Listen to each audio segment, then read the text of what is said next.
요한계시록 오늘은 6번째 시간인데요. 에베소 교회에게 이런 제목의 말씀으로 함께 나누겠습니다. 지난주에 이제 1장의 마지막 말씀을 함께 나누었고 오늘은 이제 2장 시작하는 부분인데 1장 지난주 19절과 20절이 이렇게 끝났습니다. 함께 같이 한번 읽어보실까요? 함께 읽습니다. 그러므로 네가 본 것과 지금 있는 일과 장차 될 일을 기록하라. 네가 본 것은 내 오른손의 7별의 비밀과 또 7금촛대라. 7별은 7교회의 사자요 7촛대는 7교회니라. 그 요한계시록의 메시지, 그러니까 앞으로 이제 사도 요한에게 들려주신 이 하나님의 어떤 그 환상의 메시지, 이 내용의 핵심이 무엇인지를 보여주는 내용이죠. 사도 요한이 복음을 전하다가 반모섬에 유배를 갔습니다. 거기에서 주일날 예배드리다가 예수 그리스도를 만났어요. 천상의 주님을 만난 겁니다. 그 주님께서 환상 가운데 비밀한 일들을 보여주시는데 그 비밀이 크게 보면 두 가지죠. 하나는 예수님의 오른손에 있는 붙들려 있는 7별의 비밀, 7별을 우리가 천사를 가리키는 건데 이것은 더 넓은 의미로 보면 성도에 대한 이야기다. 그리고 또 한편으로는 7금촛대, 촛대는 교회다. 그러니까 앞으로 전개되는 이 요한계시록의 이야기는 크게 보면은 교회의 운명 그리고 성도의 운명, 이게 어떻게 될 것이냐라는 것을 설명하는데 초점이 있는 겁니다. 그러니까 요한계시록을 우리가 무슨 미래의 어떤 심판의 시간표가 어떻게 될 거냐 이런 관점으로 읽으면 된다 안 된다? 안 된다라는 말이에요. 그러니까 어떤 요한계시록을 앞으로 미래가 이제 무슨 아마겟돈 전쟁이 일어나고 멸망할 스케줄이 있는데 그것을 보여주는 그런 관점으로 읽을 것이 아니라 이 책은 현재 고통당하고 있는 하나님의 교회 그리고 그 교회의 성도들, 이들을 향한 하나님의 위로와 권면과 때로는 돌이킴을 원하시는 그런 하나님의 마음이 담겨 있다. 우리가 이렇게 1장 19절과 20절에서 귀중한 어떤 그 주제를 찾아볼 수 있게 되고요. 그리고 이제 이 대표적으로 선정된 소아시아에 있는 7교회, 한 교회에 이제 어떤 그 하나님께서 음성을 들려주시게 됩니다. 이 소아시아에 있는 7교회는 딱 7교회에만 그냥 들려주는 말씀이 아니라 이를테면은 이 세상에 있는 모든 교회의 어떤 대표성을 띠고 있는 교회들이라고 할 수 있어요. 그래서 그 교회들에 대한 이야기는 그 초대교회 당시에 들려지는 메시지이기도 하지만 또한 오늘 우리를 향한 메시지가 될 수도 있다라는 것이죠. 자, 그러면 이제 2장의 말씀으로 넘어가서 2장 1절 첫 번째 교회인 에베소 교회를 향한 메시지 함께 들어보겠습니다. 2장 1절 말씀입니다. 함께 읽죠. 시작. 에베소 교회의 사자에게 편지하라. 오른손에 있는 7별을 붙잡고 7금촛대 사이를 거니시는 이가 이르시되. 자, 이제 에베소 교회를 향한 메시지를 이제 전해 주시게 되는데 예수님께서 들려주시는 거죠. 이 이야기를 환상 가운데 보여주시는 건데 2장과 3장에는 이 7개 교회 하나하나에 대한 메시지가 담겨 있습니다. 근데 그 메시지가 어떻게 만들어지게 되냐면 각각의 교회가 처한 이 상황과의 관계에서 이제 답변이 주어지고 또 여러 가지 이야기가 나오게 되는데 이때 이 각 교회를 향하여 예수님께서 동일하게 말씀을 하세요. 말씀하시는 분은 예수님이신데 예수님에 대한 묘사는 조금씩 다릅니다. 지금 2장 1절에서는 에베소 교회를 향하여 들려주시는 예수님의 모습을 뭐라고 묘사했습니까? 오른손에 7뼈를 붙잡고 계시고 7금촛대 사이를 거닐고 계시는 분, 이렇게 되어 있죠. 이건 우리가 1장에서 이미 보았던 예수님의 모습입니다. 근데 나중에 이제 다른 교회를 향하여 이야기할 때는 예수님의 모습이 또 바뀌기도 해요. 그러니까 예수님은 한 분이지만 그 예수님에 대한 어떤 모습을 다양한 각도에서 비추어 주면서 그 특징을 잡아가지고 묘사해 주고 있다라고 할 수 있어요. 자, 그런데 첫 번째로 지금 이 예수님께서 말씀하시는 교회가 에베소입니다. 에베소. 소아시아에 있는 그 7개 교회 가운데 첫 번째 교회로 꼽히고 있는데요. 이 에베소 교회가 위치한 이 도시, 에베소라는 도시는 어떤 도시냐? 로마 그 전체의 제국을 통틀어서 에베소라는 도시가 그 규모가 3번째 정도 됩니다. 규모가 꽤 큰 도시였죠. 그러니까 그죠? 우리나라에서는 지금 인구가 3번째로 많은 도시가 어디입니까? 인천인가요? 대구인가요? 뭐 여하튼 뭐 그건 뭐 하여튼 그런다 그 말이에요. 하여튼 그런 것처럼 이 로마 전체 제국을 통틀어서 세 번째로 큰 도시이니까 당시로서는 어마어마하게 큰 도시였어요.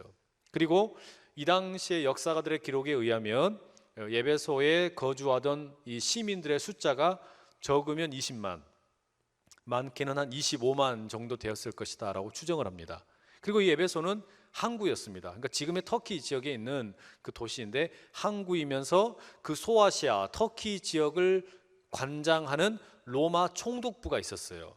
그러니까 로마가 워낙에 땅덩어리가 넓으니까 각 커다란 지역마다 일종의 총독부를 두는데 그 총독부의 위치가 있었던 곳이 에베소라는 말입니다. 그러니까 예를 들어서 우리가 이 경기도 그러면 지금 이 경기도청이 어디 있습니까?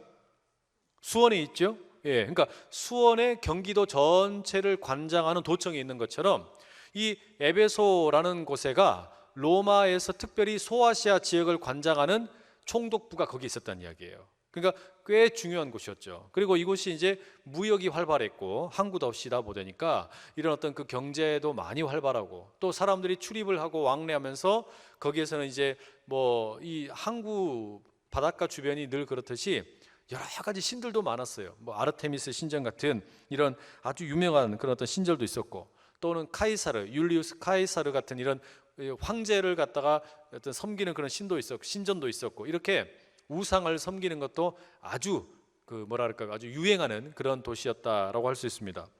성경의 기록에 보면은 에베소는 이 사도 바울이 3년 동안 목회한 곳이기도 하지요. 개척을 해서 교회를 세우고 3년 동안 열심히 그 사도 바울의 사역의 비중으로 따지자 보면 3년이라는 기간은 상당한 기간입니다. 근데 오로지 그 에베소 교회에서 사도 바울이 열심히 어떤 예를 써서 사역을 했던 그런 것으로 알려져 있습니다. 자, 그러면 이제 교회마다 천상에 계시는 예수님께서 지금 이 예수님은 땅에 계시는 분이 아니고 지금 천상에서 승천하셔서 계시는 분이시죠.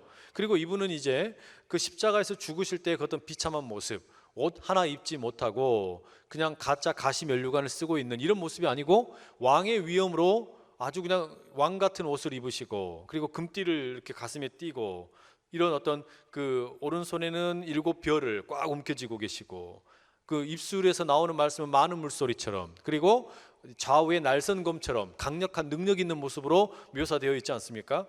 이 예수님께서 직접 이제 각각의 교회에 대해서 메시지를 들려주시는데 이 교회들에 대해서 들려주실 때는 몇 가지 패턴이 있어요.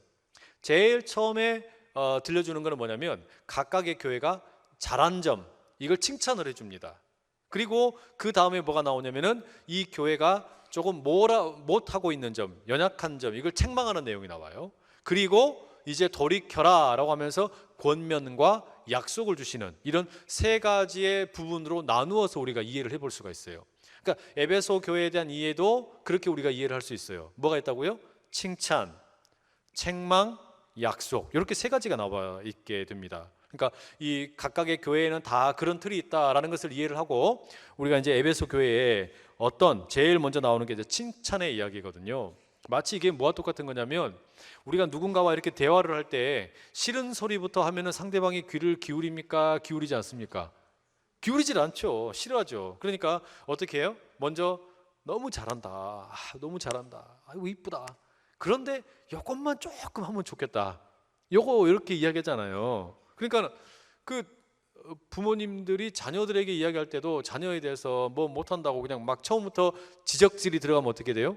애들이 방문 쾅 닫고 들어가 버리잖아요. 그런데 잘하고 이것도 참 좋고 우리 아들은 이렇게 뭔가 이렇게 엄마가 무거운 거 들고 있으면 짐도 잘 들어주고 너무 좋네 이렇게 하는데 근데 수학 점수가 28점이 뭘까 뭐 이러면 이런 그 이야기로 이렇게 하다 보면 어떻게 되는 거예요? 들려주는 이야기가 훨씬 더 어떻게 돼요? 귀 기울일 수 있게 되겠죠. 그리고 이제 뭐라고 그런 겁니까? 마지막에는 약속을 하는 거예요. 이번에 기말고사 볼 때 만약에 수학 점수 50점 넘으면 엄마가 용돈으로 한 1,000만 원 줄게. 뭐 이렇게 하는 애들은 이렇게. 뭐 이거는 과장된 이야기니까요. 여러분 그냥 그 편안하게 들으십시오. 이거 때문에 뭐막 목사님 현실 감각이 없네 뭐 이러지 마시고. 자, 그래서 이제 에베소를 향한 교회도 그렇게 지금 이제 만들어지는 거예요. 제일 먼저 뭐라고요? 칭찬. 두 번째는요? 책망. 마지막에는 약속. 이런 패턴으로 이루어집니다. 자, 그러면 에베소 교회에 대한 칭찬의 이야기는 우리가 2절과 3절에서 찾아볼 수 있습니다. 함께 읽어보실게요. 2절 3절입니다. 시작. 내가 네 행위와 수고와 네 인내를 알고 또 악한 자들을 용납하지 아니한 것과 자칭 사도라 하되 아닌 자들을 시험하여 그의 거짓된 것을 네가 드러낸 것과 또 네가 참고 내 이름을 위하여 견디고 게으르지 아니한 것을 아노라. 다 뭐예요? 칭찬하는 내용들이죠. 그런데 여기 보시면 여러분 7개의 교회를 향해서 이렇게 쫙 이제 천상에 계신 예수님께서 이 어떤 환상 가운데 이 사도 요한에게 이야기를 들려주시는데 여기에 보면은 반복해서 등장하는 단어가 있어요. 다른 이제 교회들을 향해서도 나타나는데 그게 무슨 단어냐면은 제가 읽어볼게요. 내가 네 행위와 수고와 네 인내를 뭐예요? 알고라는 단어입니다. 알고. 예수님께서 지금 이제 제자들이 보시는 앞에서 승천하셨잖아요. 그리고 이제 초대교회는 예수님이 보이지 않는 자리에 성령께서 계셔서 함께 이제 이렇게 신앙생활하게 되는데 예수님이 지금 뭐라고 그러시는 거예요? 위에서 바라보시면서 내가 너를 알아 라고 말씀하시는 거예요. 내가 너를 알아. 누구를 안다라고 이야기하시는 겁니까? 7별로서의 성도 그리고 7금촛대로서의 교회를 아신다라는 겁니다. 여러분 우리가 누군가가 나를 알아준다라고 생각하면 어때요? 그 사람에게 마음이 홀딱 뺏기게 되죠. 그러죠? 자녀들 보세요. 사춘기 시절이 되면은 이상하게 부모님하고 대화를 잘 안 합니다. 그러죠? 그런데 누구하고 자꾸 대화를 많이 해요? 친구들하고는 그렇게 대화를 많이 해요. 너 왜 그렇게 엄마 아빠 말은 안 듣고 왜 그렇게 친구들하고만 이렇게 대화를 하니? 그러면은 엄마 아빠는 날 알아주질 않잖아 막 이러면서 막 어디 헛소리하고 막 그러잖아요. 사실은 그 아이들 그 뭐 고민한다 그러고 무슨 막 한다 그러는데 가만히 들어보면 어때요? 부모님들 들으시기에 같잖아요. 이야기 듣고 있으면은 저걸 고민하고 있냐? 야, 우리는 지금 사느냐 죽느냐 갖고 엄마 아빠는 이렇게 막 그냥 뼈 빠지게 일하고 있는데 뭐? 핸드폰을 사주니 안 사주니 그거 가지고 엄마 아빠가 내 마음을 알아주질 않네 그러고 또 뭐 연예인 뭐 누구한테 편지를 썼는데 답장이 안 온다고 안 알아준다고 그러고 그냥 진짜 어떻게 해보고 싶잖아요 막. 그런데 그게 어때요? 친구들끼리는 지들끼리는 서로 그 마음을 알아주는 거예요. 그러니까 어떠냐면은 부모님에게는 이야기를 안 하는데 누구에게 이야기합니까? 친구들에게 이야기하는 거예요. 우리 그 여성분들이 아내분들이 그러시잖아요. 서방이라고 하나 있는 것도 영 내 마음을 알아주지도 않고 자식 새끼들은 다 지들 바쁘다고 다 나가버리고 그런데 누군가가 나를 알아준다 그러면 어때요? 갑자기 TV에 나오는 어떤 그 중년의 남성 이 어떤 탤런트가 막 연기를 하면서 영자씨 막 이러고 해버리면 어떻게 돼요? 갑자기 그냥 거기에 그냥 눈물이 울컥하고 막 이러잖아요. 괜히 저 사람은 나 알아주는 것 같고. 안 그러신가 보네. 이게 그러니까 뭐예요? 우리가 누군가가 나를 알아준다 그러면 그게 그렇게 힘이 됩니다. 그죠? 그러니까 이게 말하자면 지금 그런 맥락에서 예수님께서 뭐라 그러시는 겁니까? 로마의 식민지 하에서 압제와 탄압을 받으면서 신앙생활을 하고 있는데 아무도 알아주지 않는 것 같은 겁니다. 이 신앙생활 하는 거를 눈에 보이질 않으니까 하나님은 보이시지도 않고 예수님도 안 보이고 성령님만 함께 계신다 그러는데 보이질 않고 그렇게 힘겨워하면서 이 믿음이 막 흔들리고 내가 교회를 떠나야 되냐 말아야 되냐 믿어야 되냐 말아야 되냐 이렇게 막 방황하고 있는데 예수님 뭐라 그러시는 거예요? 내가 너를 안다 라고 말씀하시는 거예요. 내가 너를 안다. 내가 안산 제일교회를 안다. 그리고 제일교회에 속한 성도들의 삶을 안다라고 말씀하시는 거예요. 이 주님의 내가 너를 안다라는 음성이 우리 모두에게 큰 위로가 될 수 있기를 축복합니다. 사람들이 몰라줘도 주님이 알아주신다. 여러분 그 주님이시란 말이에요. 자, 그 주님께서 뭐라 그러시냐? 에베소 교회를 향해서 무엇을 안다고 말씀하십니까? 내가 너의 행위, 수고, 인내를 안다. 근데 이 행위라는 말, 수고, 인내는 이렇게 이야기하시면 됩니다. 너의 행위, 즉 너의 수고와 너의 인내를 안다. 너가 참 수고 많이 하고 너 참 인내하고 있구나, 견디고 있구나. 이걸 주님이 아신다는 거예요. 에베소 교회 성도들에 대해서. 그 다음에 이 에베소 교회에 대해서 주님께서 칭찬하시는 내용의 핵심은 그 다음입니다. 뭐냐면 악한 자들을 용납하지 아니하고 자칭 사도라 하되 아닌 자들을 시험하여 그의 거짓된 것을 네가 드러낸 것 그거 내가 안다. 그리고 또 네가 참고 내 이름을 위하여 견디고 게으르지 아니한 거 근면한 거 내가 안다. 이렇게 얘기하시는 거예요. 자, 그러면 이게 지금 여기서 특별히 에베소 교회를 향해서 칭찬하시는 내용은 뭐냐면 뭐 인내하는 내용도 있고 부지런하다는 내용도 있고 잘 견디고 수고도 열심히 한다 이런 내용을 주님이 다 아신다 그러는데 그 중에 특별히 주목하라고 있는 건 뭐냐면 거짓 교사를 배격했다라는 내용입니다. 거짓 교사, 복음을 왜곡시키는 어떤 가짜 사도 이런 사람들을 어떻게 했다는 거예요? 에베소 교회가 용납했다는 겁니까? 안 했다는 겁니까? 다 물리쳤다는 이야기예요. 그런 어떤 가짜들을 다 물리쳤다라는 이야기예요. 이게 초대교회 당시도 지금처럼 가짜 무슨 이단 또는 어떤 복음을 왜곡시키는 사람들 이런 사람들이 되게 많았나 봅니다. 그래서 이 사도 요한이 지금 요한계시록을 기록을 하는데 사도 요한이 기록한 또 다른 책인 요한일서 4장 1절에도 이 가짜 사도에 대한 이야기 우리가 주일날 말씀에서도 함께 나눈 적이 있었죠. 사랑하는 자들아 영을 다 믿지 말고 오직 영들이 하나님께 속하였나 분별하라. 많은 거짓 선지자가 세상에 나왔습니다. 이렇게 거짓 선지자, 가짜 가르침을 전하는 사람들이 많이 나와 있다 그래요. 심지어는 사도 바울도 이 그런 어떤 가짜 사도들 또 자칭 사도들 이런 사람들에 대해서 경계하라라는 이야기를 많이 했죠. 고린도후서 11장에 그런 이야기를 들려주는데 고린도후서 11장 13절 이런 말씀이 있습니다. 함께 읽어보시죠. 시작. 그런 사람들은 거짓 사도요 속이는 일꾼이니 자기를 그리스도의 사도로 가장하는 자들이니라. 그러니까 이 어떤 그 에베소 교회 안에도 그렇게 가짜 복음을 전하는 사람들, 복음을 교묘하게 왜곡시키는 사람들 이런 사람들이 찾아왔다는 이야기예요. 찾아와가지고 성도들을 어떻게 하려고 그런 거예요? 왜곡시키려고 그런 거예요. 그리고 빼가려고 그런 거예요. 무너지게 만들려고 그런 거죠. 그죠? 그런데 이걸 에베소 교회가 용납을 했다는 겁니까? 안 했다는 겁니까? 다 물리쳤다는 이야기예요. 그런 어떤 가짜를 물리쳤다. 이 이야기는 에베소 교회가 신학적으로 훈련이 잘 됐다는 이야기예요. 에베소 교회가 어떤 교리적으로 훈련이 잘 됐다는 이야기예요. 복음이 무엇인지에 대해서 제대로 잘 이해하고 있었다라는 이야기입니다. 그걸 잘 알고 있었다라는 이야기예요. 여러분, 우리가 이게 확실해야만 오늘날도 이단이 공격해 올 때 어떻게 하는 거예요? 이단 옆차기로 빵 칠 수가 있는 거잖아요. 이게 아리까리 하면 어떻게 돼요? 내가 믿는 복음이 아리까리 하면 어떻게 됩니까? 아리까리 하다가 넘어가는 거잖아요. 그러니까 이 복음의 핵심이 무엇인지 예수님이 그리스도이시고 그분이 내 주인이시고 그분이 온 세상을 통치하시고 그분은 우리가 아무도 모를 때 우리가 지금은 전혀 알 수 없는 방법으로 이 땅에 오셔서 우리 모든 세상을 심판하시고 구원하실 것이다. 그런 어떤 복음의 핵심 진리 여기에 대해서 우리가 반듯하게 알고 있으면 이만희 같은 분들에 대해서 아무리 이야기를 많이 들어도 흔들리지 않다는 말이죠. 그러니까 에베소 교회가 그걸 잘했단 말이에요. 그걸.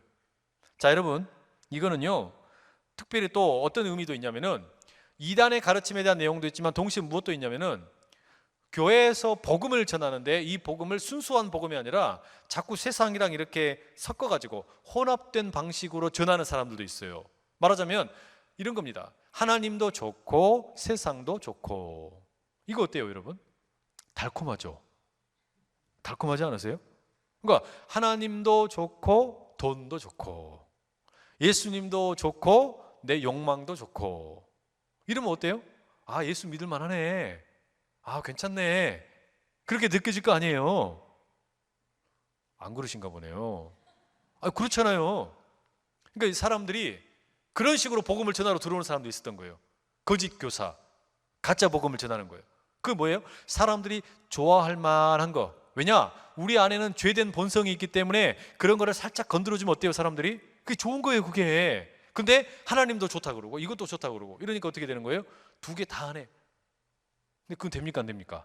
안 되는 거잖아요. 저도요 설교를 그렇게 하라고 하면 잘 할 수 있어요. 여러분들이 뭘 좋아하는지를 제가 잘 압니다. 어떻게 이야기하면 여러분들이 훨씬 더 이 어떤 복음에 대해서 아니면은 어떤 귀를 더 많이 기울일 수 있는지 제가 잘 알아요. 어떻게 하면 복을 더 많이 받을 수 있다 이런 이야기 좀 좋잖아요.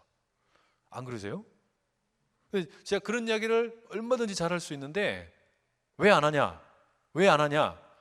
제가 그렇게 이야기를 하게 되면, 그렇게 설교하게 되면 사꾼이 되니까 그런 거죠. 사꾼. 여기 있는 표현을 빌려자면 거짓 사도가 되니까, 거짓말쟁이가 되니까. 예수님께서 그러지 않으셨습니까? 하나님과 세상을 겸하여 섬길 수 없다. 하나님과 돈을 동시에 섬길 수 없다. 양다리 걸치지 말아라. 두 집 살림하지 말아라. 이렇게 말씀하셨잖아요. 그러니까 제가 만약에 여러분들에게 그렇게 가르치면 제가 뭐가 되는 거예요? 가짜가 되는 거예요. 가짜가. 그러겠죠? 그러니까 여러분들이 저를 위해서 기도해 주신다 그럴 때는 이 기도를 꼭 빼놓지 않고 하셔야 됩니다. 우리 목사님이 가짜 되지 않게 해주십시오. 그래요, 안 그래요? 이건 목회자를 위해서도 꼭 필요한 기도입니다. 제 스스로만 그냥 잘한다 그래서 되는 게 일이 아니고, 우리가 이 과연 말씀이 순수한 복음의 말씀으로서 지켜지고 있는지에 대해서 우리 스스로를 공동체가 함께 지켜야 돼요. 절대 사람이 혼자서 그냥 잘 지킬 수 있는 게 아닙니다. 서로가 그렇게 이렇게 보호해 줘야 된다는 거죠. 안 그렇겠어요? 그래서 지금 이 사도 요한을 통해서 이 천상에 계신 예수님께서 에베소 교회에 들려주는 첫 번째 잘했다라는 게 뭐예요? 이 복음의 어떤 진리를 꽉 붙잡고 거짓 교사들을 물리쳤다. 정말 잘한 겁니다. 그렇죠? 자, 그다음에 4절로 가게 되면 바로 그렇게 잘했는데 에베소 교회에 대해서 칭찬과 함께 이제 책망하는 내용이 나옵니다. 4절 함께 같이 읽어보시죠. 4절입니다. 시작. 그러나 너를 책망할 것이 있나니 너의 처음 사랑을 버렸느니라. 책망하는 내용이죠. 뭘 버렸다고 말해요? 처음 사랑을 버렸다라고 말합니다. 처음 사랑, 첫사랑을 버렸다. 첫사랑, 첫 번째 사랑했던 그 사랑, 처음 가졌던 그 사랑을 버려버렸다. 이 처음 사랑이 무엇일까에 대해서는 여러 이야기들이 나올 수가 있어요. 많은 분들은 그렇게 이야기합니다. 이 처음 사랑은 이제 성도들끼리 서로 뜨겁게 사랑해야 되는데, 성도와 성도 사이의 그 뜨거운 사랑, 사귐, 이거를 버려버렸다. 그것도 일리가 있는 이야기예요. 또 어떤 분들은 이 사랑은 하나님을 향한 사랑을 버려버렸다, 이렇게 이야기하는 분들도 계세요. 그것도 일리가 있어요. 그러니까 십자가의 모습으로부터 이 처음 사랑을 버려버렸다 이야기는 성도와 성도, 이웃에 있는 성도들을 사랑하는 거 잊어버리고, 또 수직적으로 보면은 하나님을 향한 사랑을 버려버렸다. 이거 두 개가 다 가능해요. 근데 이것보다 더 중요한 의미가 있어요. 더 중요한 의미. 여러분, 사랑을 왜 버려버리게 됐을까요? 사랑을 버리게 된다라는 것은 뭔가 어떤 상황이 그렇게 되었기 때문이겠죠. 근데 이것은요, 에베소 교회를 칭찬했던 내용으로부터 우리가 유추를 해볼 수가 있습니다. 에베소 교회는 바른 신학적인 지식이 있었어요. 복음에 대한 바른 이해가 있었습니다. 그러니까 어떤 가짜가 들어오면 그것을 물리칠 줄 알았단 말이죠. 그러니까 무엇이 맞고 무엇이 틀린지에 대해서 분명한 판단을 했다라는 이야기입니다. 자, 보세요. 그런데 문제는 무엇이 맞고 무엇이 틀린지 이런 걸 자꾸 판단하다 보면, 그것 가지고 논쟁을 하다 보면 어떻게 됩니까? 사랑이 식어버려요. 그렇죠? 누가 맞냐, 누가 틀렸냐, 이것 가지고 서로 간에 논쟁을 하다 보면 어떻게 됩니까? 성도와 성도 사이의 사랑이 슬그머니 다 식어버리는 겁니다. 우리가 이런 일은 자주 보게 되죠. 서로 간에 논쟁을 하고 싸우고 다투다 보면, 그게 아무리 진리의 문제일지라도 우리가 복음을 잘 붙들기 위해서 참 중요한 진리를 수호하는 차원인데, 그것 가지고 싸우다 보면 어떻게 돼요? 성도와 성도 사이에 다 깨져버리잖아요. 교회가 분쟁이 생겼다 그래가지고 싸웁니다. 누가 맞냐 누가 틀리냐 분쟁을 하고 뭐 재판을 하고 막 이렇게 하죠. 그렇게 됐을 때 성도들끼리 사랑하는 모습 찾아볼 수 있어요? 없어요? 없어요. 무엇이 옳은가를 알아가고 그것을 확인하고 그것을 분명하게 하는 건 너무 중요한데, 이런 일을 잘하다 보면은요, 희한하게 성도와 성도 사이에 사랑이 식어버립니다. 나아가서 성도와 성도만의 사랑이 식는 게 아니라 이것은 자연스럽게 하나님을 향한 이 사랑도 왜곡되게 되고, 이게 자꾸 느슨해져 버리게 돼요. 제가 며칠 전에, 어제군요, 이 아주 거의 한 10년 만에 이민 목회를 하고 있는 한 목사님을 만났어요. 이 어떤 같은 교회에서 사역하시는 분이었는데 이분이 이민 목회를 하고 계세요. 그런데 가자마자 너무 힘든 일을 많이 겪은 거예요. 소송에 휘말리고 가자마자 600만 불짜리 소송을 당했대요. 600만 불이면 얼마입니까? 70억? 70억짜리 소송을 당한 거예요. 그래가지고 이렇게 이제 막 소송을 주고받고 이러다 보니까 누가 맞냐 이거 가지고 싸운 거예요. 교회 안에서 쉽게 이야기하면. 그렇게 싸우다 보니까 어떻게 되냐, 사람들이 그러더래요. 시간이 이제 한 7년 8년이 지났는데 이제 예전에 자기를 알던 사람들이 이제 최근에 자기를 딱 보면은, 이 목사님을 보면 뭐라 그러냐면, 이 목사님의 눈빛이 송아지 같은 그런 어떤 연글연글하는 게 있었는데 그게 다 사라져 버렸다는 거예요. 싸우다 보니까, 누가 맞냐 이거 싸우다 보니까 성도와 성도의 사랑이 식어버리고, 심지어 이분이 원래 아주 유명한 곡들을 많이 작곡한 분이에요. 여러분이 알만한 곡들도 많이 작곡한 분인데 제가 물었거든요. 요즘에 작곡하시냐고, 노래 만드시냐 그랬더니 그 순수한 영혼의 맑은 상태에서 나왔던 그런 곡들이 이제 안 나온대요. 만들어지질 않더라는 이야기예요. 자기가 그렇게 옳고 그름을 위해서 싸우고 교회를 지키기 위해서 이렇게 하다 보니까 자기도 모르게 예민해지고 성도와 성도 사이에 어떤 사랑이 식어버리고 하나님을 향하여 나가던 깨끗한 영혼이 힘겨워지니까 이런 일들이 벌어지더라는 거예요. 게다가 여러분, 에베소 교회가 잃어버린 이 첫사랑의 문제는 결국 마지막에는 뭐가 되는 줄 아세요? 복음 전도를 못하는 겁니다. 복음 전하지를 못하는 거예요. 말씀을 못 전해요. 왜요? 아니, 내가 성도와 성도끼리 사랑이 제대로 안 되고 또 하나님을 향해서도 사랑이 안 되는데 어떻게 나가서 증거를 할 수 있겠어요? 그러겠죠? 그러니까 첫사랑이라는 것을 잃어버렸다라는 이야기, 이 버렸다라는 이야기는, 이 말은 법적인 용어로 하면 이혼했다라는 이야기예요. 성도와 성도 사이가 이혼이 돼버리고 하나님과 성도 사이가 이혼이 돼버리고 결국은 그걸로 인해서 복음을 증거하지 못한 일이 생겼다는 이야기입니다. 이게 첫사랑을 버렸다라는 의미예요. 이게 에베소 교회가 지금 책망을 듣고 있는 내용입니다. 그러면 이 어떤 그 첫사랑을 잃어버렸다, 복음을 전하지 못한다라는 것은 결국 궁극적으로 뭐가 되는 거냐면 교회의 교회됨의 위기가 찾아온 겁니다. 가만히 보십시오. 하나님께서 아브라함을 택하셨을 때도 뭐라 그러냐면 너는 복이 될지라, 그리고 너를 통해서 세상의 모든 사람들이 복을 받게 될 것이다. 아브라함에게 어마어마한 특권을 주셨어요. 너를 통해서 세상 사람들이 복을 받을 것이다. 너를 축복하는 자가 복을 받을 것이고 너를 저주하는 자가 저주를 받을 것이다. 그랬잖아요. 이스라엘이라는 이 하나의 민족, 이 민족을 하나님께서 택하실 때도 이스라엘은 이방의 빛이 되어야 된다. 복음을 전해야 된다는 이야기예요. 그런데 그 모든 것이 깨어지고 결국 무엇이 택해진 겁니까? 교회를 택하셨잖아요. 교회를 택하셔서 새로운 이스라엘 삼으셔서 세상 끝까지 복음 전하는 이 사역을 맡기셨습니다. 그런데 지금 에베소 교회를 향한 책망, 첫사랑을 잃어버렸다는 이 이야기는요, 복음의 본질, 교회의 본질이 흔들려 버린 거예요. 그렇죠? 자, 그래서 5절에 가게 되면은 이 첫사랑을 회복하는 일에 대해서 이렇게 이야기합니다. 자, 5절 말씀 함께 읽어보시죠. 시작. 그러므로 어디서 떨어졌는지를 생각하고 회개하여 처음 행위를 가지라. 만일 그리하지 아니하고 회개하지 아니하면 내가 네게 가서 네 촛대를 그 자리에서 옮기리라. 여기 제일 중요한 단어가 뭐냐면 생각하라는 거예요. 생각하라. 어디에서 떨어졌는지 생각하라. 이 떨어진다라는 말은 실패했다라는 말과 동일합니다. 어디에서 실패했는지, 어디에서 떨어졌는지를 생각하라. 생각하라. 그 생각을 통해서 뭐 하라는 거예요? 처음 행위를 회복하라.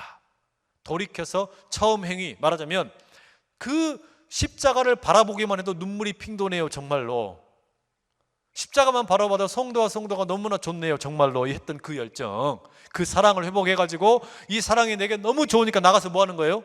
복음 전하는 거 아닙니까? 이 행위를 회복하라는 겁니다. 그래서 만약에 이걸 회복을 하지 않으면, 회개하지 않으면 뭐라고 그러세요?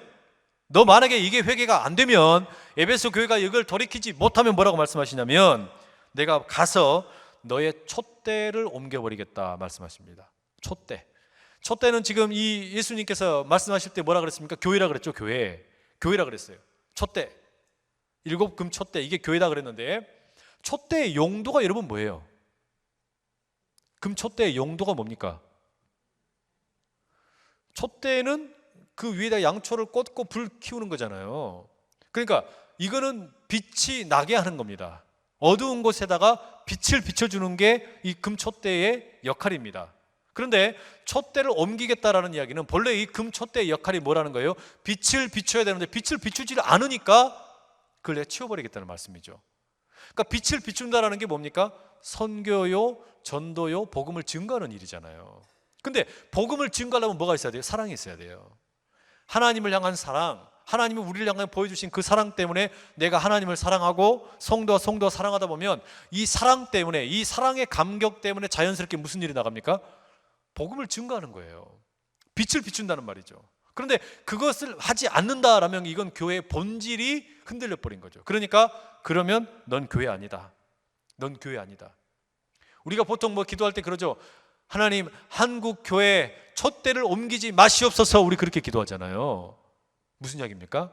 한국 교회가 행여나 하나님께서 맡겨주신 사명을 제대로 감당 못해가지고 교회의 됨을 잃어버리지 않게 해주십시오 이야기지 않습니까? 지금 그 이야기거든요. 그러니까 촛대가 만약에 옮겨진다라는 이야기는 교회가 외형적으로는 교회일지 모르지만 예수가 없다라는 이야기예요. 예수가 없다.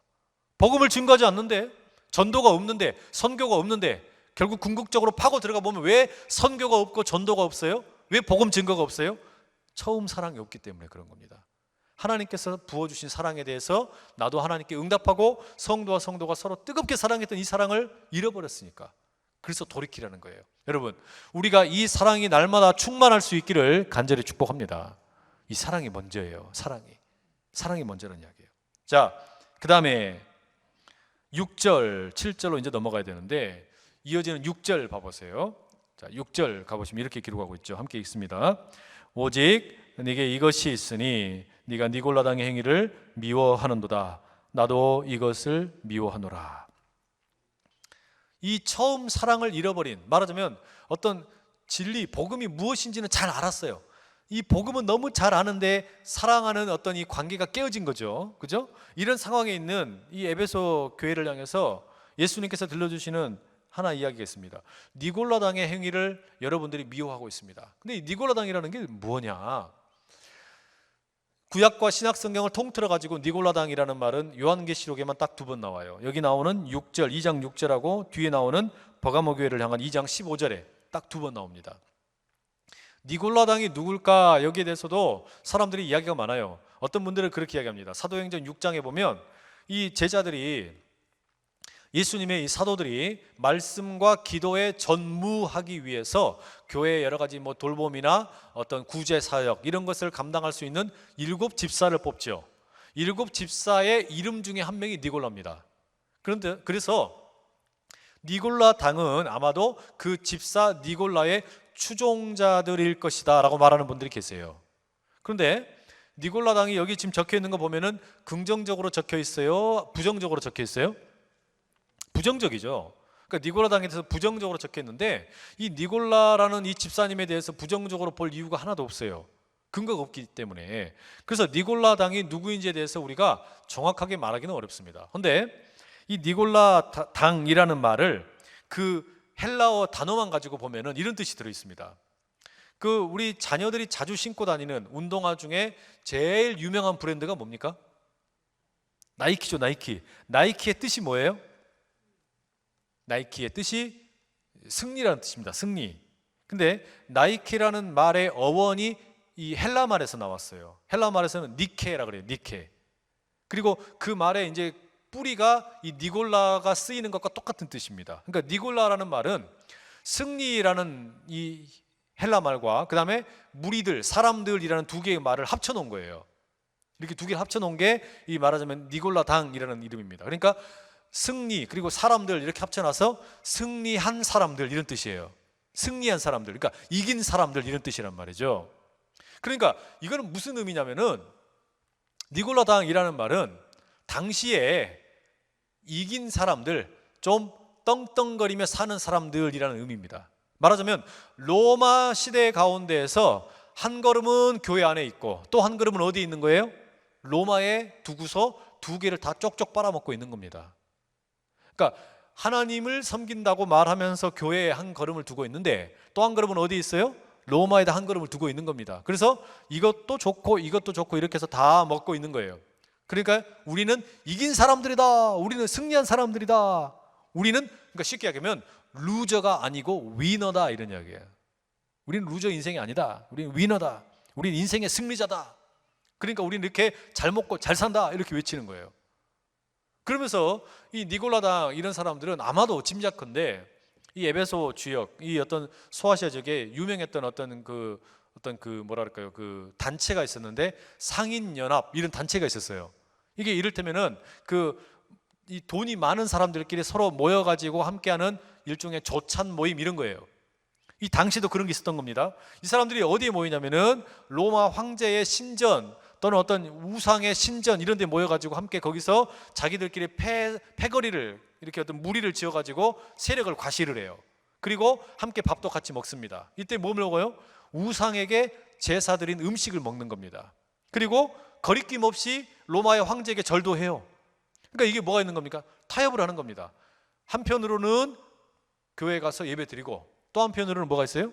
세상에 가서 로마 황제에게 절도 하고 그러면서 여기도 기웃거리고 저기도 기웃거리면서 두 개 다 쪽쪽 빨아먹었단 말이에요. 그래서 우리는 승리자다, 우리는 이긴 사람이다 이러고 떠들고 다니는 거죠. 근데 이들을 지금 에베소 교회가 어떻게 했다고요? 이겼다는 거예요. 이겼다. 이들을 다 몰아냈다. 여러분, 이게 교회에도 늘 이런 어떤 모습이 있었죠. 예를 들어서 일제시대 같으면 어땠습니까? 교회 안에 일제시대에 앞잡이 노릇하면서 단물 빨아먹는 사람들이 있었어요.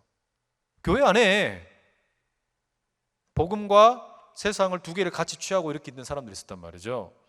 북한이 내려왔습니다. 북한 군인들이 내려왔어요. 그러니까 이제 또 누구 편을 붙잡아요? 북한 편을 딱 붙잡는 거야. 하나님도 붙잡고. 이렇게 해가지고 혼탁하게 만드는 사람들이 있었어요. 군부 독재 정권이 들어섰어요. 그러니까 이제 누구 편에 듭니까?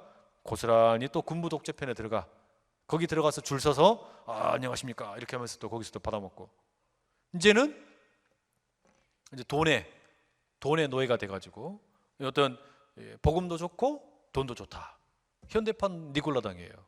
현대판 니골라당이라는 거예요. 우리가 승리자다. 우리에게 능력이 있다. 우리가 대단한 사람들이다. 떵떵거리는 거예요. 여기에 대해서 지금 뭐 한 겁니까? 에베소 교회가 단호하게 물리쳤답니다. 잘했다는 거예요. 잘했다는 거예요. 그러면서 뭐라 그러냐? 니들이 그렇게 잘했는데 니골라당이 자기들 스스로를 가리켜서 승리자다라고 말하는데 7절에 보시면 이제 에베소 교회 성도들을 향해서 권면을 합니다. 약속을 주시는 거예요. 뭐라고 주시냐? 7절 보세요. 함께 읽어봅니다. 시작. 귀 있는 자는 성령이 교회들에게 하시는 말씀을 들을지어다. 이기는 그에게는 내가 하나님의 낙원에 있는 생명나무의 열매를 주어 먹게 하리라. 귀 있는 자는 성령이 교회들에게 하시는 말씀 들을지어다. 이것도 교회들에 해당하는 말씀할 때마다 반복적으로 등장하는 표현입니다. 귀 있는 자는 들을지어다. 이 귀는 어떤 귀일까요? 여기 붙어있는 이 귀가 아니죠. 영적인 귀입니다. 영적인 귀, 마음의 귀, 하나님의 말씀을 들을 줄 아는 귀. 그 귀가 열린 자는 반드시 들을지어다. 뭘 들으라고 말하냐? 이기는 그에게는. 그런데 이기는 이기는 자를 말하는 겁니다. 이기는 자. 이 이기는 자 똑같은 말이에요. 아까 그 나이키, 니골라 할 때 그 단어와 똑같은 말이에요. 단어 모양은 좀 다르죠. 어원이 똑같아요. 그러니까 승리한 자라는 말이에요. 승리한 자. 무슨 이야기냐면 세상에서는 누가 지금 승리한 자라고 떠들고 다니는 거냐면 니골라당이 자기들이 승리한 자라고 떠들고 다니는 거예요. 우리는 위너고 너희들은 루저야 이렇게 떠들고 다니는 거예요. 그런데 지금 이 예수님께서, 천상의 예수님께서는 뭐라고 말씀하시는 거예요? 저들이 진짜 위너라고 떠들고 다니지 저것들이 니골라당이라고 떠들고 다니지. 아니다. 진짜 승리자는 이 처음 사랑을 회복해서 사랑을 가지고 하나님을 사랑하고 서로가 서로를 사랑하고 이 사랑 가지고 복음의 진리를 증언하는 바로 여러분들이 승리자다 이야기하는 겁니다. 그가 이기는 자라는 이야기예요. 그러니까 니골라당의 걸음 따라가지 말고 복음의 순수성 붙잡고 살아가는 자가 진짜 승리자라고 말하는 겁니다. 그렇게 살아라는 거예요. 혼합된 복음 붙잡지 말고 세상도 좋고 교회도 좋고 둘 다 그냥 좋은 거 있다가 어떤 게 더 나한테 유익할까 이리저리 철새처럼 왔다 갔다 하지 말고 복음 붙잡고 이게 진짜라면 이게 진리를 온전하게 붙들고 살아라는 이야기입니다. 그게 진짜 승리자라는 이야기예요. 이 승리자가 지금 에베소 교회 이 승리자가 되라는 이야기, 이기는 자가 되라는 이야기를 에베소 교회에게 권면하고 말씀하고 계시는 겁니다. 이 말씀은 우리에게도 똑같은 겁니다. 그렇죠? 이거 똑같은 이야기예요. 세상도 붙잡고 교회도 붙잡으려는 그 니골라당의 모습이 우리에게도 스멀스멀 올라올 때가 얼마나 많습니까? 그죠?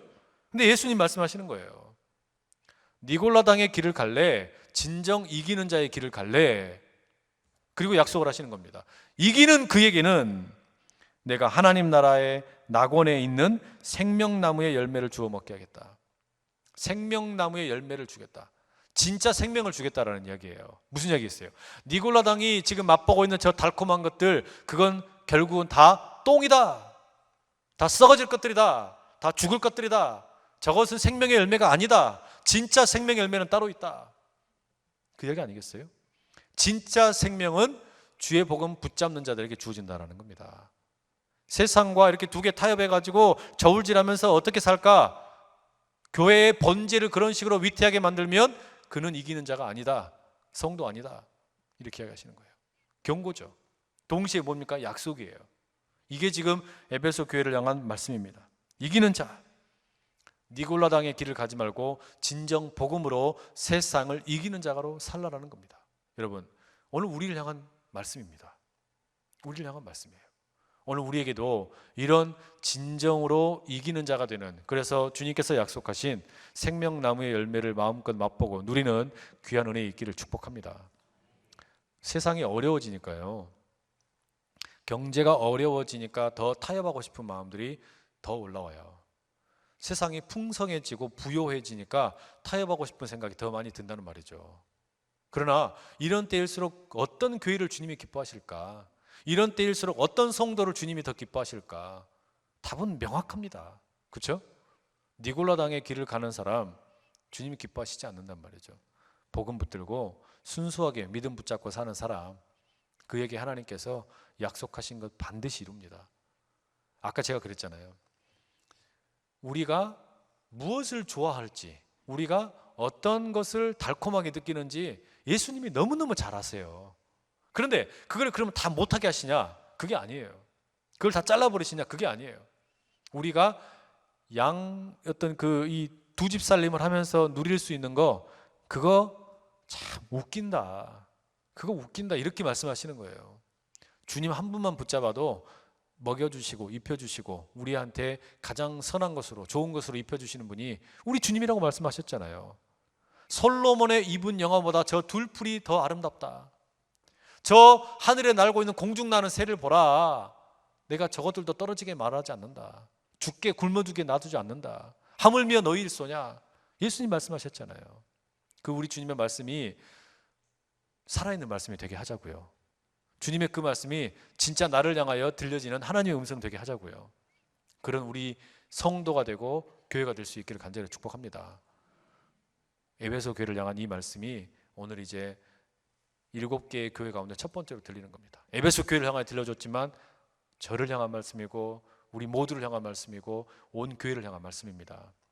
어려운 때일수록 순수하게 복음 붙들고 나가면 어떻게든 주님께서 사용하세요. 이런 때일수록 타협하지 말고 세상이 기대하는 모습이 아니라 하나님이 기뻐하시는 모습으로 처음 사랑 회복해서 복음 증거하는 데 열심히 달려가고 주님의 기쁨 되는 우리 모두 다 될 수 있기를 간절히 축복합니다. 기도하겠습니다. 거룩하신 아버지 하나님, 오늘도 우리에게 귀한 수요일 저녁 예배 허락하여 주시고 한 자리에 모여 함께 예배케 하시고 말씀 부여잡고 나아가게 하시니 감사합니다. 주님께서 우리의 형편을 가장 잘 아시오니 우리의 삶 가운데 늘 귀 기울여 주시고 또 하나님께서 함께 하여 주셔서 넉넉히 이기며 살아가는 우리 모두 되게 하여 주시옵소서. 특별히 구합니다. 주님, 세상에 좋은 것이 너무 많아서, 유혹이 너무 많아서 때때로 우리의 이 믿음이 흔들리고 주님을 향한 우리의 결단이 너무나 쉽게 휘청거릴 때가 있습니다. 그러나 주여, 니골라당의 길을 가지 않게 하시고 처음 사랑 회복하여 하나님 뜨겁게 사랑하고 이웃들을 뜨겁게 사랑하고 나아가 복음을 증거하며 살아가는 우리 모두 다 되게 하여 주시옵소서. 예수 그리스도의 이름으로 기도드립니다.